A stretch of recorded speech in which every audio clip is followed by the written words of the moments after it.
Pohon pisang tidak berbuah salak, berbuah markisa, atau alpukat. Kata-kata orang tua terhadap anak bisa jadi senjata atau jadi obat. Bagaimana dampak kata-kata orang tua terhadap anak? Apa yang harus diucapkan dan apa yang harus dihindari? Kita akan membahasnya di sini dalam program Kapas Keluarga Allah Pasti Akan ke Surga.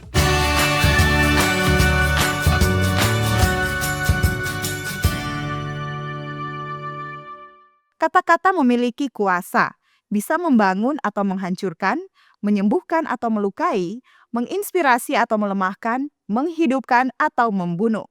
Ya, tidak ada senjata yang lebih tajam dari lidah dan tidak ada obat yang lebih kuat dari kata-kata. Bagi anak-anak, kata-kata yang mereka dengar dari orang tua mereka menjadi suara yang berbicara di hati mereka seumur hidup. Sebuah kalimat yang diucapkan dengan sembarangan dapat tertinggal seperti bekas luka di ingatan mereka, sementara kata-kata penuh kasih sayang dapat membangkitkan kepercayaan diri mereka selamanya. Kata-kata yang kita ucapkan hari ini bisa menjadi benih kehidupan atau luka yang membekas seumur hidup. Banyak orang tua mencintai anak-anak mereka dengan sepenuh hati, tetapi tanpa sadar menggunakan kata-kata yang melemahkan harga diri mereka, menghancurkan kepercayaan diri mereka, atau merusak hubungan mereka dengan anak-anak. Dari mulut orang tua, anak-anak belajar mengenal siapa dirinya, mengenal kasih, bahkan mengenal Tuhan. Setiap kalimat yang keluar dari bibir kita, baik yang lembut maupun yang keras, memiliki kuasa untuk membangun atau meruntuhkan hati anak. Mengapa kata-kata orang tua begitu berpengaruh bagi anak? Yang pertama, anak belajar mengenal dirinya dari kata-kata orang tua. Ketika seorang anak lahir, dia tidak tahu siapa dirinya. Dari perkataan orang tuanya, ia mulai membangun gambaran tentang dirinya sendiri. Apakah ia berharga, dikasihi, atau tidak layak. Dengan kata lain, kata-kata orang tua membentuk identitas anak. Anak belajar mengenal dirinya dari apa yang didengar setiap hari. Jika sering mendengar pujian, dorongan, dan kata positif, ia akan tumbuh percaya diri dan merasa berharga. Tapi jika sering mendengar celaan, bentakan, atau kata negatif, anak bisa tumbuh dengan rasa rendah diri dan takut salah. Yang kedua, kata-kata orang tua menanamkan luka atau kasih. Kata-kata seperti peluru, sekali ditembakkan tidak bisa ditarik kembali. Anak mungkin melupakan banyak hal, tapi kata-kata tajam akan tinggal di hatinya. Yang ketiga, kata-kata orang tua menjadi dasar hubungan dan karakter anak. Anak-anak yang dibesarkan dengan kata-kata penuh kasih cenderung mudah percaya pada orang lain, mampu mengekspresikan emosi, kemudian tumbuh jadi pribadi yang sabar dan menghargai orang lain. Namun, anak-anak yang tumbuh di bawah hujan kata kasar dan bentakan cenderung mudah takut dan cemas, cepat marah atau menutup diri, sulit mempercayai orang lain, bahkan sulit percaya bahwa Tuhan mengasihi mereka. Kata lembut membuat anak terbuka, kata keras atau menghina membuat anak menutup diri dan memberontak. Yang keempat, kata-kata orang tua menjadi suara hati anak di masa depan. Ketika dewasa, suara orang tua sering menjadi suara batin anak. Jika dulu sering mendengar kata-kata penuh kasih, anak akan menasihati dirinya dengan kasih. Namun, jika dulu sering dimarahi dan direndahkan, ia akan cenderung mengkritik dan menyalahkan dirinya sendiri. Yang kelima, kata-kata orang tua menentukan cara anak mengenal Tuhan. Bagi anak kecil, orang tua adalah gambaran pertama tentang Allah.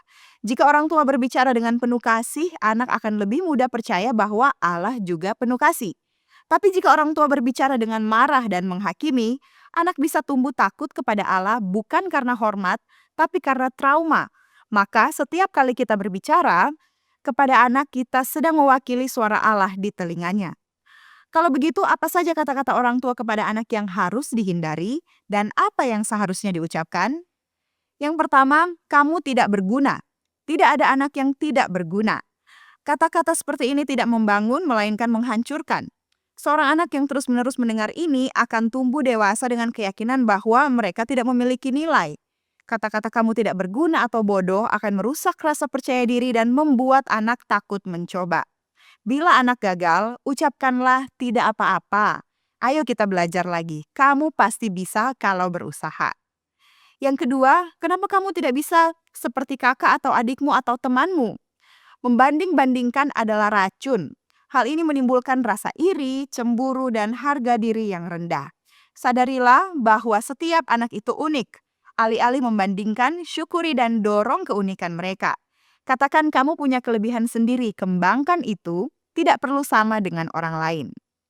Yang ketiga, kamu tidak akan jadi apa-apa. Ini adalah kutukan terselubung. Banyak orang dewasa masih berjuang dengan kata-kata ini di alam bawah sadar mereka. Berikan kepada anak-anak kata-kata yang membangkitkan semangat. Papa mama percaya kamu akan berkembang maju dan sukses. Teruslah berusaha sebaik mungkin. Selanjutnya, kamu nakal sekali, bikin malu saja. Anak akan merasa dirinya buruk, bukan hanya perbuatannya. Ucapkanlah apa yang kamu lakukan tadi salah, tapi mama papa tetap sayang sama kamu. Berikut harus diperbaiki ya. Yang kelima adalah pergi sana. Papa mama lagi sibuk, tidak punya waktu untuk kamu. Penolakan berulang memberitahu anak bahwa mereka tidak penting.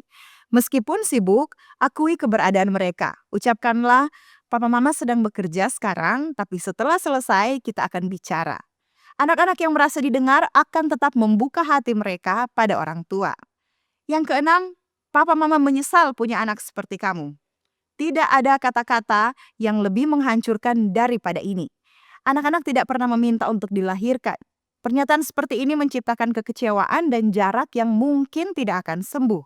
Sebaliknya, yakinkan mereka. Katakan kamu adalah berkat dan anugerah dari Tuhan. Meskipun saat ini semuanya sulit. Yang ketujuh, sudah diam. Gak usah bicara, anak kecil tahu apa. Kalimat ini membunuh keberanian anak untuk mengemukakan pendapat dan merasa suaranya tidak penting.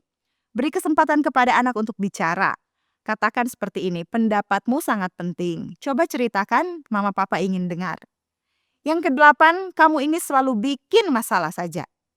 Anak akan mengidentifikasi dirinya sebagai sumber masalah, bukan sebagai pribadi yang bisa berubah. Ucapkanlah, tadi itu kamu salah, tapi kamu bisa belajar jadi lebih baik. Yang kesembilan, jangan nangis. Anak laki-laki tidak boleh menangis.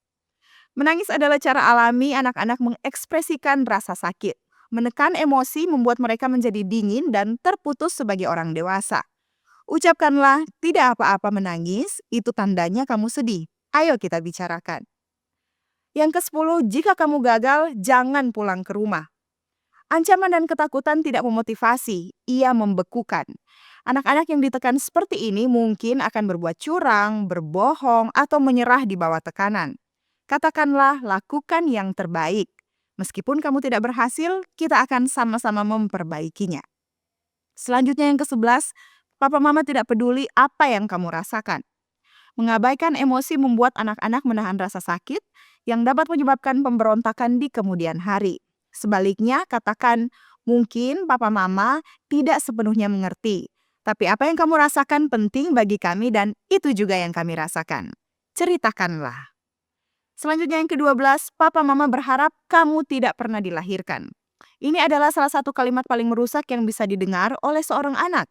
Kalimat ini memberitahu mereka bahwa mereka tidak diinginkan atau tidak dicintai. Gantilah dengan cinta tanpa syarat. Apapun yang terjadi, kamu tetap anugerah dan cinta papa dan mama. Alkitab mengatakan dalam Amsal 18 ayat 21, hidup dan mati dikuasai oleh lidah, siapa suka menggemakannya akan memakan buahnya. Amsal 12 ayat 18, ada orang yang lancang mulutnya seperti tikaman pedang, tetapi lidah orang bijak mendatangkan kesembuhan. Efesus 4 ayat 29, janganlah ada perkataan kotor keluar dari mulutmu, tetapi pakailah perkataan yang baik untuk membangun. Amsal 15 ayat 4, lidah lembut adalah pohon kehidupan, tetapi lidah curang melukai hati. Sebagai kesimpulan, kata-kata orang tua bukan sekadar suara, tetapi kuasa yang membentuk jiwa anak. Dari mulut orang tua anak belajar siapa dirinya, seberapa berharganya, dan seperti apa kasih Tuhan itu. Karena itu, setiap kata yang keluar dari mulut kita harus membawa kehidupan, bukan luka. Kata yang penuh kasih menumbuhkan keberanian, tetapi kata yang kasar menanamkan ketakutan. Sebagai orang tua, gunakan lidah kita untuk membangun, menguatkan, dan menghidupkan, bukan menghancurkan, melemahkan, dan membunuh karakter anak-anak kita. Kata-kata kita haruslah menjadi saluran kasih Tuhan bagi anak-anak kita. Demikianlah pembahasan kita kali ini, dan bila sahabat Kapas merasa diberkati, jangan lupa untuk like dan komen, serta bagikan tayangan ini supaya semakin banyak orang lagi yang diberkati. Tuhan Yesus memberkati kita dan salam Kapas.